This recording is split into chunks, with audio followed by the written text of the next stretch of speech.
तो फिलहाल मौजूद है गांव साबरवास के अंदर। यहाँ पर डॉक्टर अंबेडकर युवा क्लब के द्वारा, ट्रस्ट के द्वारा बाबा साहब की जयंती का प्रोग्राम किया जा रहा है। हालांकि जयंती का अभी 1 महीना बाकी है, लेकिन दुनिया के अंदर सबसे ज्यादा और सबसे धूमधाम से मनाई जाने वाली अगर कोई जयंती है तो बाबा साहब डॉक्टर अंबेडकर की जयंती है। हालांकि दुर्भाग्य है हमारे देश का कि बाबा साहब को सिर्फ एक कास्ट से, एक समाज से बांध करके छोड़ दिया जाता है, लेकिन दुनिया के अंदर जब महान लोगों की बात आती है तो बाबा साहब डॉक्टर अंबेडकर का नाम ना, ऐसा संभव ही नहीं है। हमारे साथ में मौजूद है गांव साबरवास के डॉक्टर अंबेडकर युवा ट्रस्ट के प्रधान और तमाम सदस्य साथी यहाँ पर मौजूद हैं। इनसे बात करेंगे।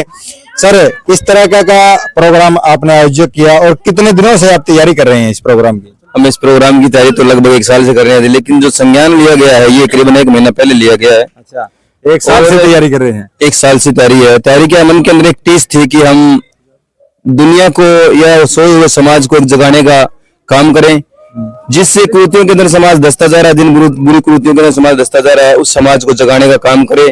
पाखंडवाद की तरफ समाज बढ़ रहा है, उस पाखंड को शिक्षा की तरफ हम लेकर के आए, यही हमारा मुख्य उद्देश्य है। खासकर हमारी समाज के लोगों का शोषण होता है, उस शोषण से हम हमारे समाज को कैसे बचा सकते हैं, यही हमारा उद्देश्य है। आगे भविष्य में ये भी है कि पहली से लेकर के 5वीं तक के जो बच्चे हमारे सरकारी स्कूल में पढ़ रहे हैं उनके लिए हम फ्री में शिक्षा मुहैया कराना भी चाहते हैं। बहुत बड़ी बात है। बाबा साहब ने कहा था कि शिक्षा सेवने का वो दूध है जो पिएगा वो दहाड़ेगा, और शिक्षित बनों का पहला नारा बाबा साहब ने दिया था। सर, कितने साथियों की टीम और कितने दिनों से मेहनत कर रहे हैं इस प्रोग्राम को आयोजन करने के लिए?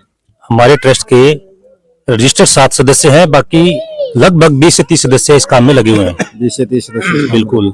पिछले 1 हफ्ते से हम लगातार इसी कार्यक्रम की तैयारी में चल रहे हैं। अच्छा। और सबका सहयोग से ये कार्य पूरा हुआ है, बहुत ही अच्छा हुआ। तो क्या मतलब 1 महीना अभी जयंती का बचा हुआ है, 1 महीने पहले ही आपने कार्यक्रम करने की क्यों सोचे? ऐसे कि जिस तरह अभी 1 महीने पहले ऐसे सोचा है कि जिस तरह 14 अप्रैल को हमारे समाज के लोग हैं अपने खेतों में काम करने के लगे जाते हैं, इसके वास्ते भाई जिससे गांव के जो भी है जो जमींदारा करते हैं वो पहले प्रोग्राम में इनवाइट हो जाए, और उस टाइम में अपने अपने काम में बिजी रहते हैं, इस कारण प्रोग्राम में भीड़ेगा या मुहिम। अच्छा, तो क्या मतलब जिस तरह का आपने प्रोग्राम सोचा था, क्या उस तरीके का प्रोग्राम आपका हुआ? मतलब लोग पहुंच पाए? कितना सहयोग लोगों का रहा? बहुत अच्छा सहयोग रहा। जिनको इनवाइट किया था वो सभी पहुंचे हैं। तो कैसा लग रहा है, आपने इतना अच्छा प्रोग्राम आयोजन किया, इतनी मेहनत की, बता रहे हैं कि पिछले 1 साल से तैयारी चल रही है, आपके क्लब के द्वारा, ट्रस्ट के द्वारा कितना सपोर्ट बच्चों को पढ़ाई के लेकर के या फिर समाज में कितने कामों को लेकर के आपका ट्रस्ट जो है सहयोग करता है? सर, जो मेन फोकस है वो शिक्षा को लेकर के है, ठीक है। वो प्रोग्राम देखा भी होगा, जो हमारे हिसाब से तो सर बहुत अच्छा हुआ है प्रोग्राम।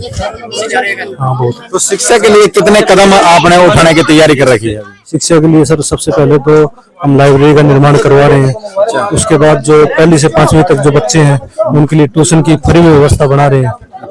इसके लिए प्रयास कर रहे हैं। बात है अभी बच्चा अगर कोई ऐसा हो जो मतलब कापी पेन के जिसके पास पैसा नहीं हो, तो उसके लिए भी कापी पेन दिलाने का भी काम कर रहे हैं सर। और साथ में अगर किसी बच्चे को कोचिंग की जरूरत हो तो उसको ऐप आदि की सुविधा भी करवा रहे हैं सर।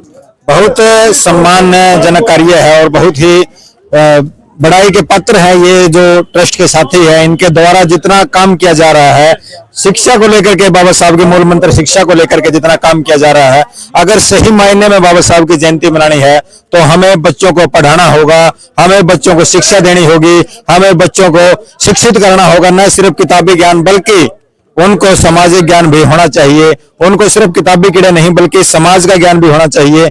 और आप इस मायने में क्या विचार रखते हैं, किस तरीके से हम अपने समाज का, बाबा साहब को किस तरीके से हम सच्ची श्रद्धांजलि दे सकते हैं, इस बारे में आप अपने क्या विचार रखते हैं वो कमेंट बॉक्स में जरूर बताएं।